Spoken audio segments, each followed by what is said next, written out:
Hi everyone. Today I'll be talking about very basic things which the newcomers or the beginners in ultrasound know the things that they don't keep in mind, and then they land into problems and then they make mistakes. So how to prevent mistakes? That is what is the topic for today.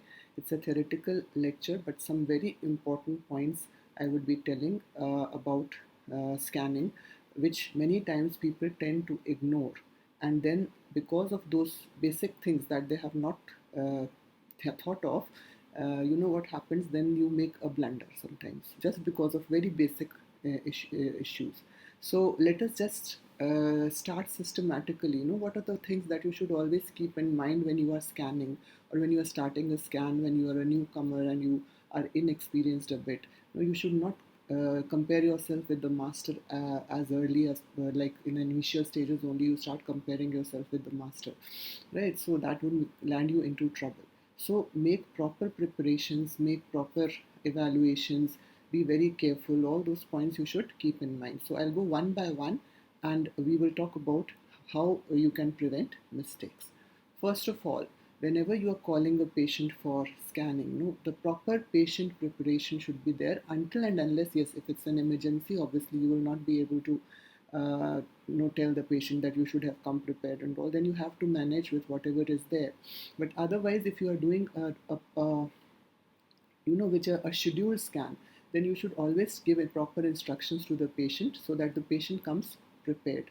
Like lower abdomen, the patient's bladder should be full.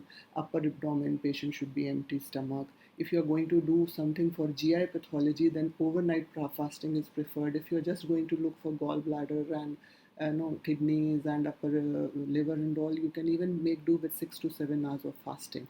No, we prefer overnight fasting, but 6 to 7 hours is also fine for just upper abdomen scans. Right, so all these points you should keep in mind, that you have given proper instructions to the patient and the patient is properly prepared. Sometimes the patient is very obese, or there are too many, you are expecting that there would be a gaseous abdomen, you can give gas reducing agents to the patient. Right, so keep all these points in mind, that proper patient preparation should be there when you do the scan. In emergency, obviously, we do not have any option, so in those cases, we have to make do with whatever is there with us. Second point, when the moment the patient comes and you make the patient lie down on the scanning bed, and then you will start the scan. Prior to that, make the patient comfortable, and after that, start talking to the patient and elicit the clinical history, his symptoms, his signs, why he has come for scanning, what are the problems that he's having or he or she is having. And especially with females, you should be careful that you take the menstrual history also, irrespective whether you are doing a whole abdomen scan or you are doing a gynae scan. You take the menstrual history from the patient, right? So keep this thing in mind. Clinical history gives you a basis for your scanning. There are many times, like for example, I'll give you an example. Appendicitis patients, early appendicitis, the patient may not, the appendix may not be very much enlarged or very much big, so it may not be very obviously seen. In those cases, the clinical history can guide you. Like if the patient gives you symptoms related to appendicitis, you would look more carefully for appendicitis. If the patient, okay, sometimes the clinician would refer to you and they would say that, okay, this is the reason we have sent for scan, but still your own history taking should always be there. Take the patient's symptoms, signs, whatever you can make out, always ask the patient, right? Then coming to the next thing, okay, now the patient has come to you and you have made the patient lie down. Now remember, for every scan there should be proper positioning. So whenever you are scanning the patient, the abdomen, if you have to do an abdomen scan, a proper position has to be there. The legs should be extended. Sometimes you have to scan for certain organs in lateral positions, so you should use those positions also. Like I tell you in class, that when you are looking for gallstones and all, always see the patient in different positions. And then in obese patients, sometimes lateral position helps you more rather than supine position. So do keep this in mind, that the patient positioning is proper. Then comes the next thing, right probe selection. This is also important. Know what kind of scan you are going to do. So select the probe accordingly. Right? Sometimes now these days some machines do have multi-frequency probe, although I would say they don't make much of a difference in frequency, but still you can try. If it's an obese patient, you can use lower frequencies. If it's a thin patient, you can use a higher frequency. Obviously, we are not going to buy all kinds of multi-frequency, multiple probes and all, but yes, if some frequency manipulation can be done in your probe, you can try doing that also. Then sometimes the patient's abdomen is a little doughy, so you might have to give a little pressure with the probe. Some obese patient, you might have to give a little pressure with the probe, but don't make it so much that the patient starts complaining. So try all those manipulations, and remember, keep this in mind, that right probe selection should be there. You have to do a superficial scan. For example, you want to look for abdominal wall, you want to look for appendicitis, you want to look for bowel pathologies, you want to look for superficial lymph nodes, then obviously you will need a higher frequency probe, so the choice would be a linear probe. But never start your scan with a high frequency probe. No? First, do your abdominal scanning with your routine convex probe, and then move on to the higher frequency probe. So, according to your scan, do the right probe selection.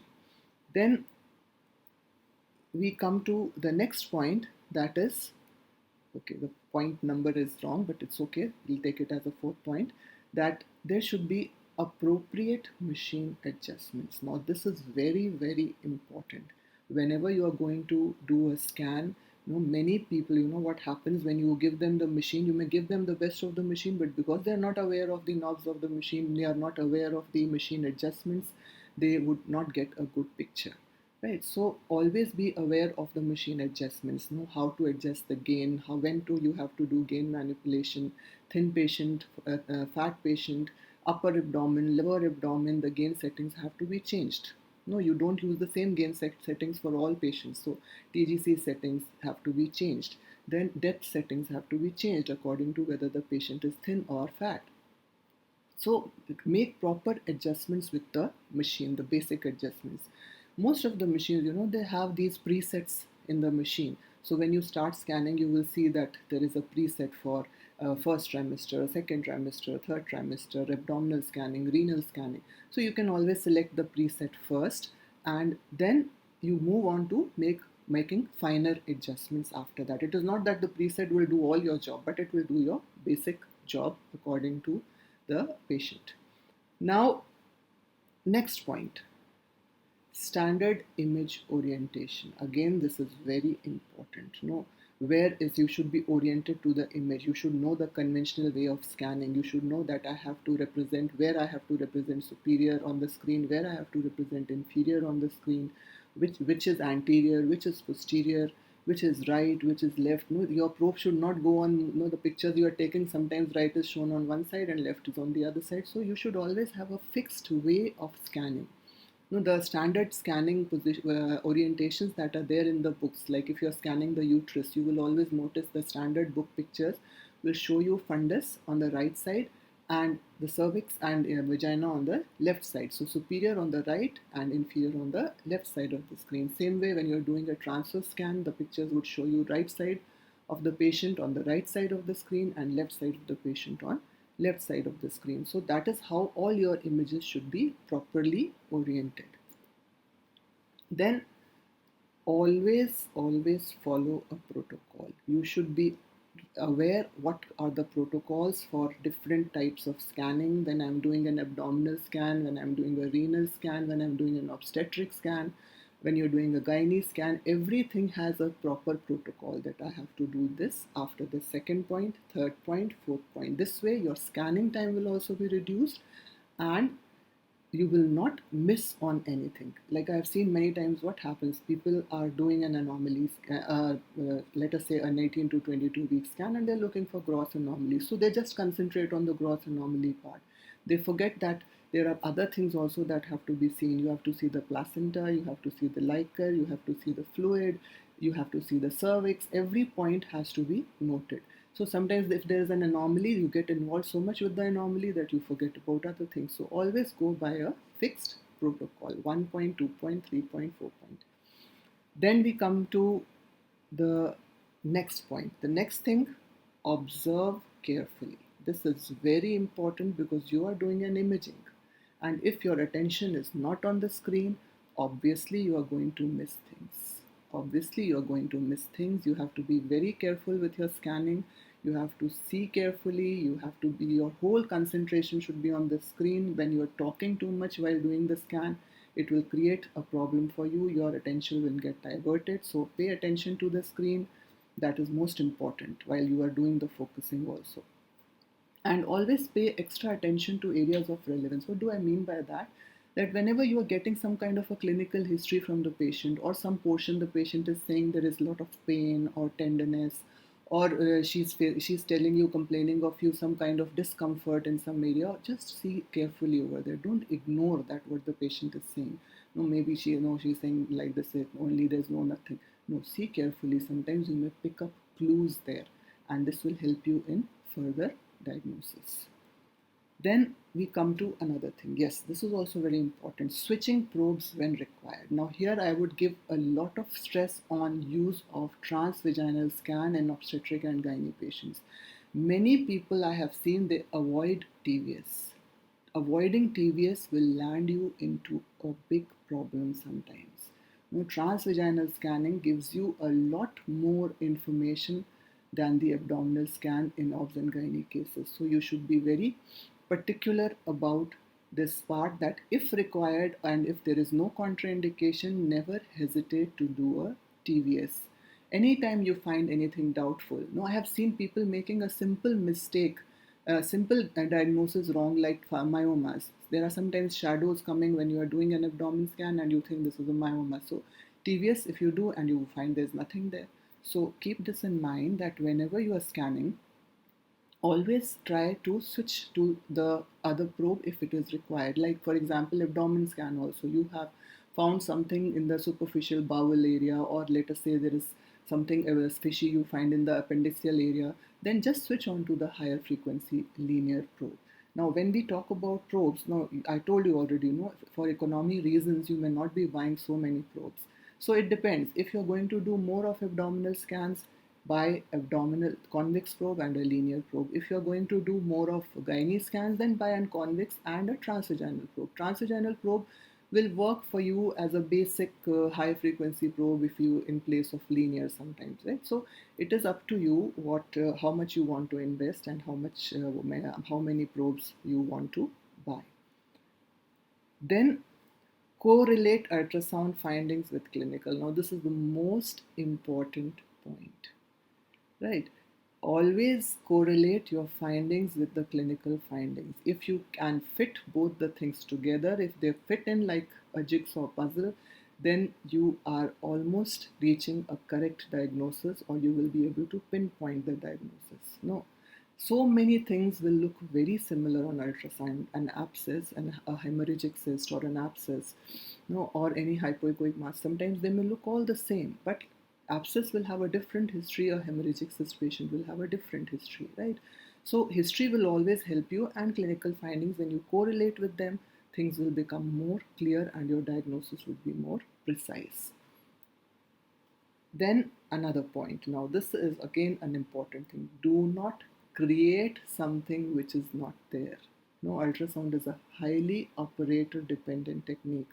So many times this will happen. No, you may get biased with your clinical findings. You may get biased. Don't get biased. No, I have seen people writing cystitis, colitis unnecessarily. Just because the patient is complaining of burning micturition, that does not mean you have to write cystitis. Yes, clinically there may be cystitis, but ultrasound is not showing you any findings. Then why should you write cystitis on ultrasound? Right. So if there are findings, then yes, we will correlate it with the symptoms. I find thickened bladder wall, or I find some kind of pus collection, pus particles in the urinary bladder, then I can say yes, this could be cystitis, clinically correlating it. So these are the things that should be important. At the same time, you find something in ultrasound and there is no clinical correlation, then you should be very careful that whether you are right or you are not right. Fine. Then be aware of artifacts. This is very important. No, don't create. Again, I'll give you an example. For example, if you made a wrong machine adjustment, you kept the gain too high, what you will do? What will happen? Anechoic structures will look hypoechoic. No, so a simple ovarian cyst may look like it's a cyst with collection, maybe it's a hemorrhagic cyst. So these things should be kept in mind. A hypoechoic area may look hyperechoic. So all these things are important, that you don't create something because of your lack of basic knowledge. Then be aware of artifacts. What do we like artifacts? Reverberation artifacts, duplication artifacts. No, don't make there are two sets. It may be just a duplication artifact. No, sometimes the bladder wall has been labeled as thickened because those were not thickened. That was not a thickened wall. Those were reverberation artifacts which you mistook as thick wall. So these are very, very basic points, and you should always keep them in mind when you are making a diagnosis. Now there are sometimes bowel shadows come in. No, you create a mistake. You think this is a phantom masses are there. You make them a mass. So you should be aware of all the artifacts that you are going to face when you are doing a scan. Then coming to the next, again very important, do not comment on things you did not see. I have come across cases where people have written both ovaries show normal shape, size and texture, and when I see and when I talk to the patient, I come to know that she has a history of salpingo-oophorectomy or oophorectomy. No, I have seen cases where you have not seen all the four limbs, and then you have mentioned in the report that all four limbs are normal, and then suddenly when the baby is delivered, one limb is missing or some abnormality is there in the limb, and you have mentioned that. So do not mention what you did not see. Then another point, learn properly and apply properly. Think of the common things first. Now, yes, if you have learned ultrasound the wrong way, you are going to apply it the wrong way. It's as simple as that. You should have a proper protocol, proper training, proper methodology of doing a scan and then applying the things. Theoretical part is as important as focusing and seeing the images and all. So your eyes will not see what your mind does not know. So be very particular that you learn properly, learn the right way, and do it in a proper manner.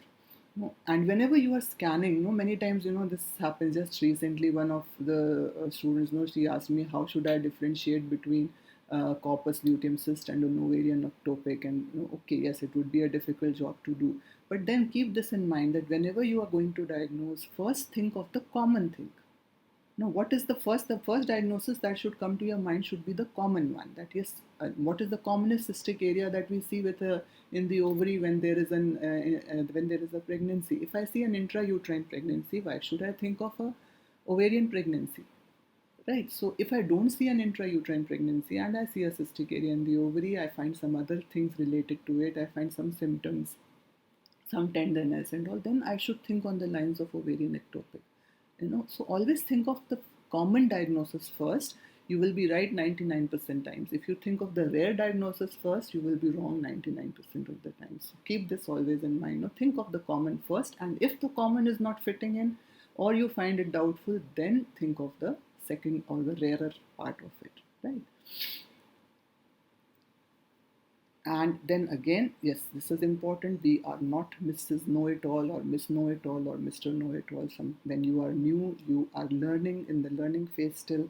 So never hesitate in rescanning the patient. No, except yes, again, here I make an exception. Emergency, you have no choice. But if it is a scheduled scanning, or if like supposing it's an anomaly scanning, you are confused about the anomaly, or sometimes I'll give you a very basic thing. Sometimes get into your head that there is a renal calculus. You're doubtful whether it's there or it's not there. Then always just rescan.